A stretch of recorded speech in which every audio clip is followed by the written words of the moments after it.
One Piece épisode 1127, aujourd'hui on parle de tous les ajouts de l'anime, puisque vous n'êtes pas sans savoir que dans l'anime ils rajoutent des scènes forcément, puisque en 20 minutes ils doivent adapter un chapitre de moins de 20 pages, donc fatalement on doit faire des ajouts. Est-ce qu'ils ont été cette fois-ci intelligents ou totalement superflus? Nous allons également parler de l'animation, puisque ça fait polémique, voilà, est-ce que le Dear Fifth est en train de tuer One Piece ou non? On va voir ça dans la review de l'épisode 1127.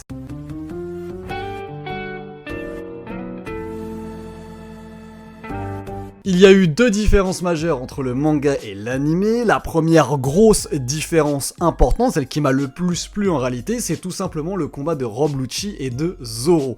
En effet, dans le manga, ce combat existe, mais il n'est que sur 4 cases, dont une case avec Lucci en gros plan, une autre case avec Zoro en gros plan, une autre case où ils s'affrontent un petit peu, je vous le mets de toute façon à l'écran, et on n'a pas vu grand chose. Et dans l'anime, donc ils ont choisi de façon, j'estime de façon très intelligente, de prendre cette petite case-là, de prendre ces 4 petites cases-là pour les étendre. Alors c'est quelque chose qu'ils sont obligés de faire. Pourquoi ? Parce que l'épisode doit durer une vingtaine de minutes pour moins de 20 pages. On est sur à peu près 1 minute 10 par page. Alors c'est pas le ratio qu'ils prennent, puisqu'ils vont choisir en fait une case avec pas mal d'informations et l'étirer pour voir ce qu'ils peuvent en faire. Des fois, c'est embêtant, parce qu'il n'y a pas beaucoup d'infos, et donc on nous crée des choses, et il se passe absolument rien, c'est ce que je reproche moi souvent à l'anime One Piece, mais cette fois-ci je dois dire que ce combat de Rob Lucci contre Zoro, il fait du bien, puisque dans le manga on ne le voit pas. On sait qu'ils s'affrontent, ok, d'accord, mais ça s'arrête là. Là, y a rien à dire, le combat est extrêmement bien animé, c'est joli, ça fait plaisir, on prend énormément de plaisir à suivre ce combat, et ça rajoute un petit peu d'action réelle, parce que quand je dis action réelle, il se passe énormément de choses. Il se passe beaucoup de choses. L'arc Egghead est bourré d'informations. Et d'ailleurs, c'est pour ça que je pense l'animé, pour le coup, va faire quelque chose de génial par rapport au manga. C'est qu'il y a tellement d'infos que justement cet étirement des chapitres n'est pas une mauvaise nouvelle.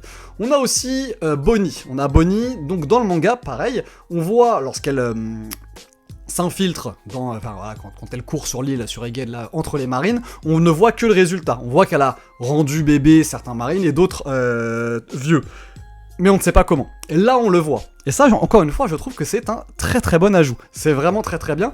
En fait, l'anime vient ajouter de la clarté là où Eiichiro Oda a malheureusement été extrêmement brouillon. Attention, je ne dis pas qu'Eiichiro Oda est mauvais, loin de là, mais je trouve que sur Egghead, il y a beaucoup trop d'informations sur les planches, on est obligé d'y rester très longtemps, la lecture n'est pas fluide, tu ne te surprends pas en fait à tourner les pages, parce que c'est ça qui est agréable dans une lecture de manga, c'est que tu vas lire en tournant les pages, limite sans t'en rendre compte, tellement le storyboarding est bien fait, tellement le storyboarding est fluide, et ça va donc t'amener un plaisir de lecture que je ne trouve pas dans One Piece. Alors, je prends du plaisir à lire One Piece bien évidemment, parce que je découvre l'histoire et que l'histoire est fantastique, mais en termes de confort de lecture, je ne m'y retrouve plus depuis un certain temps. Oda charge extrêmement ses cases et c'est du pain béni bien évidemment pour l'équipe d'animation qui grâce à ça va pouvoir fluidifier tout ça, va pouvoir le rendre beaucoup plus digeste et ça c'est très très bien et je le redis, ça a été extrêmement bien fait, bravo à eux. On a encore d'autres petites choses qui changent et là qui sont un petit peu moins sympathiques. On a par exemple Sanji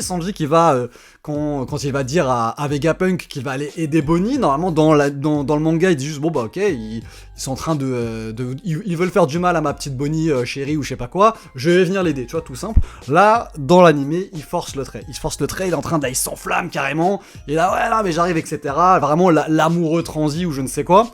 Ils en font trop, ça malheureusement, avec One Piece en animé, on est habitué à ce qu'ils forcent le trait sur Sanji qui vole au secours de ces dames, etc. C'est un peu dommage. Alors, d'ailleurs c'est assez drôle parce que certains parlent du Sanji Gate, comme quoi ce serait fait exprès, parce que les animateurs préfèrent Sanji que Zoro. Je ne pense pas que ce soit le cas, c'est peut-être possible, je ne les connais pas personnellement. Je pense surtout qu'on est sur quelque chose où on force le trait parce que ça plaît au public japonais. Pourquoi Zoro plaît au public japonais ? Parce qu'il est fort, parce qu'il est badass. Donc ils vont l'accentuer dans l'animé, tout simplement pour faire ce qu'on appelle du fanservice. Ça aussi, ça fait partie du fanservice. Et on va renforcer ce côté pervers et amoureux transi de Sanji, parce que ça fait marrer les Japonais. C'est vrai que c'est pas nécessairement notre humour à nous, Européens, mais les Japonais ça les éclate. Et tu le revois dans beaucoup de trucs. Tu le revois dans Naruto avec Jiraiya. Tu le revois bien évidemment dans Dragon Ball avec Kame Sennin. C'est quelque chose, c'est un personnage que tu retrouves pas mal. C'est un archétype de personnage que tu retrouves. Là, c'est juste qu'il est jeune et dans l'équipe directement du héros. Voilà pourquoi ça peut plus nous choquer nous. Mais c'est un humour qui plaît beaucoup aux Japonais. Donc ça, on le retrouve, c'est un petit peu forcé. On a aussi la blague sur Brook qui fait toujours la même blague. Donc là, c'était je vois enfin Luffy en Gear 5 de mes propres yeux. Ah, mais je n'ai pas d'œil, etc. Ça n'apparaît pas dans le manga non plus. C'est encore une fois, c'est forcé. Mais ce n'est pas grave. On va dire que c'est le running gag qui fonctionne. Ça a fait marrer les gens. D'autres, ça ne les fait pas marrer. Je ne trouve pas personnellement que ça gâche quoi que ce soit. L'épisode était excellent. Je suis pro manga. Pour tout, hein, pas que pour One Piece, hein. Je suis pro manga pour tout. Je trouve que Dragon Ball manga éteint l'animé. Je trouve même, et là vous n'allez pas être d'accord avec moi, mais ce n'est pas grave, je trouve que le manga Demon Slayer éteint l'animé Demon Slayer. La seule par exception que je vais faire, c'est avec le film, hein. Le Train de l'Infini était absolument fantastique. Mais personnellement, j'ai beaucoup plus de plaisir à lire le manga Demon Slayer qu'à regarder l'animé Demon Slayer. C'est très personnel, je sais que je suis tout seul dans mon délire, mais c'est pour que vous compreniez à quel point je suis pro manga. Cette fois-ci, j'ai pris beaucoup plus de plaisir à regarder l'animé qu'à lire le manga. Vraiment, avec cet Arcade, Eiichiro Oda a un coup de crayon qui est lourd. Il n'est pas digeste, il n'est pas fluide. Et l'animé vient corriger tout ça. C'est la première fois. Je pense que c'est vraiment le premier arc de One Piece où je trouve que l'animé éteint le manga. Et vraiment, ça me fait plaisir, parce que comme voilà, moi j'avais arrêté l'animé One Piece. J'avais arrêté parce que je trouvais ça trop long.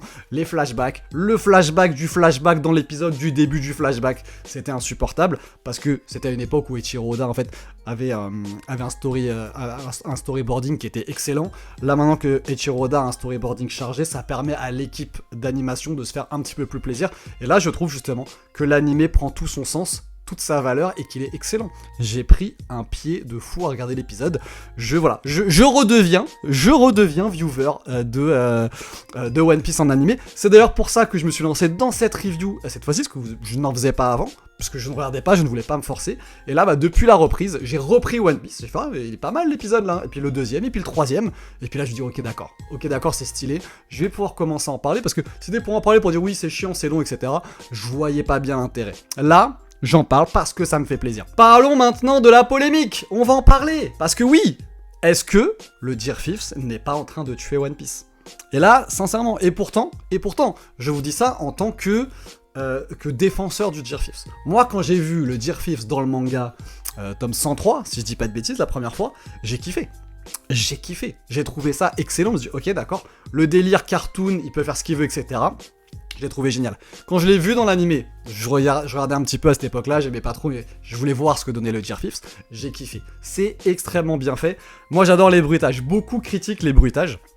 Les bruitages rendent le truc excellent parce que justement, c'est un petit peu ce contraste entre le réalisme, je mets des gros guillemets, hein, le réalisme de One Piece, avec donc ce côté cartoon auditif et visuel, mais surtout auditif. J'ai trouvé ça absolument excellent. Contre Kaido, j'ai kiffé. Que ce soit en manga ou en animé, contre Kaido, j'ai kiffé le Gear 5. Le revoir en manga, j'étais en train de en manga, je me disais, mais en fait, c'est chiant. Le Gear 5, c'est chiant puisque tu n'as plus de stratégie de combat. Alors, le combat n'a jamais été le fort de One Piece. Ça a toujours été assez moyen. Quand tu compares avec des œuvres comme Bleach, comme Naruto, comme Dragon Ball, où il y a des combats de zinzin, sérieusement, ils sont excellents. Voilà.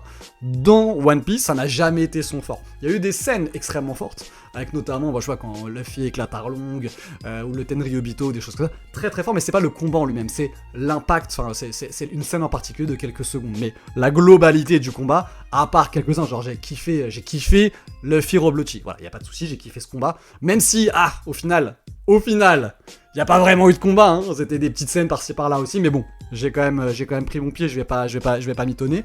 Là, je trouve qu'avec le Gear 5, il n'y a plus rien du tout. En fait, on ne peut pas savoir s'il gagne ou pas. Pourquoi est-ce qu'il gagne? Parce qu'il peut tout faire. Là, pourquoi est-ce qu'il éclate pas de Kizaru? On ne sait pas. Oui, alors, parce que Kizaru est plus fort. Ok, d'accord, mais qu'est-ce qui l'empêche concrètement de l'éclater? Par rapport à Kaido, où il faisait de la corde à sauter, tu vois. Pourquoi est-ce qu'il fait pas ça avec Kizaru? Pourquoi est-ce que... Je dis pas que c'est pas logique, attention. Je ne dis pas que c'est incohérent, je ne dis absolument pas ça. Je dis que toi, en tant que spectateur, ou en tant que lecteur, peu importe, tu ne peux pas en déduire quoi que ce soit. Tu dois faire confiance à Eiichiro Oda, ok, d'accord, et tu ne peux pas anticiper. Et je trouve que c'est dommage. Et heureusement, justement, que, par exemple, il y a eu le combat entre Lucci et Zoro, qui est plus simple à suivre, où on comprend mieux. À côté de ça, l'animation était fantastique. L'animation était sublime. J'ai adoré, j'ai kiffé regarder. Et d'ailleurs, dans l'animé, j'ai bien aimé. Alors que cette partie-là dans le manga, j'ai détesté.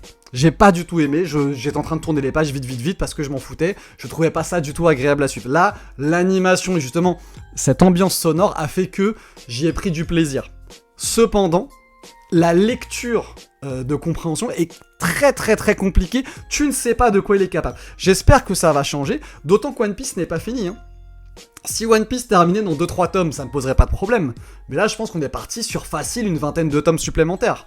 Donc c'est-à-dire que si tous les combats maintenant, jusqu'à la fin de One Piece, sont comme ça va pas être agréable. S'il y a un combat contre Shanks, ça va pas être agréable. Quand il y aura un combat, parce qu'il y en aura certainement, c'est sûr, contre les boss des Tenryubito, tout ça, et contre Barbe Noire, ce sera pas agréable. Si on ne sait pas de quoi est capable concrètement Luffy, ce ne sera pas agréable. Enfin voilà, en tout cas, quoi qu'il arrive, comme je le disais, une surprise de taille. J'ai kiffé.